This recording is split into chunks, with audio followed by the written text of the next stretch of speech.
നമ്മൾ ഇതിൽ എല്ലാവർക്കും അറിയുന്ന കാര്യമല്ലേ, എല്ലാ രാഷ്ട്രീയ പാർട്ടികളും LDF ആയാലും UDF ആയാലും ഇതിനെതിരെ നിലപാട് സ്വീകരിക്കേണ്ടവർ. അതിന്റെ നേതൃത്വത്തിൽ എല്ലാവരും ഇതിനെതിരെ നിലപാട് സ്വീകരിച്ചു പോകണമെന്ന് ആഗ്രഹിക്കും. വ്യാപകമായി മയക്കുമരുന്നുകൾ ഉപയോഗിക്കുകയും വിതരണം ചെയ്യുകയും ചെയ്യുന്ന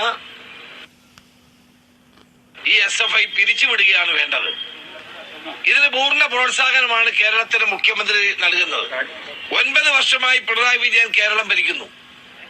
മയക്കുമരുന്ന് മാഫിയെ അമർച്ച ചെയ്യാൻ എന്തുകൊണ്ട് കഴിഞ്ഞില്ല? ഭാവി തലമുറയെ ബാധിക്കുന്ന പ്രധാനപ്പെട്ട വിപത്ത് എന്ന നിലയിൽ എല്ലാ വിദ്യാർത്ഥി സംഘടനകളും എല്ലാ യുവജന സംഘടനകളും ഇതിനകത്ത് കലക്കി എന്തെങ്കിലും തൽക്കാലം വെള്ളം പിടിക്കാന്നുള്ളതല്ല കാണുന്നത്. വലിയ ക്വാണ്ടിറ്റി കൊണ്ടുവന്നിട്ട് സെയിൽ കിടക്കുകയാണ്. അതിന് SFI നേതാക്കളെ പിടിച്ചതിന് പറയില്ലേ, SFI നേതാക്കൾ പിടിയിലായി കഴിഞ്ഞാൽ പറയില്ലേ, ഇത് ഒന്നാമത്തെ സംഭവമാണ്. അവര് കുറ്റവാളികളാണ്, തെറ്റ് ചെയ്തവരാണ് എന്ന് SFI സംസ്ഥാന സെക്രട്ടറി എന്ന് പറഞ്ഞല്ലോ. പിന്നെ ഇവർക്ക് മന്ത്രിമാർക്ക് എന്താ എത്ര വിഷമം? ലഹരി ഇല്ലാതാക്കലാണോ SFI ഇല്ലാതാക്കലാണോ എന്ന് തോന്നിപ്പോ. നമ്മൾ ഇതിൽ എല്ലാവർക്കും അറിയുന്ന കാര്യമല്ലേ.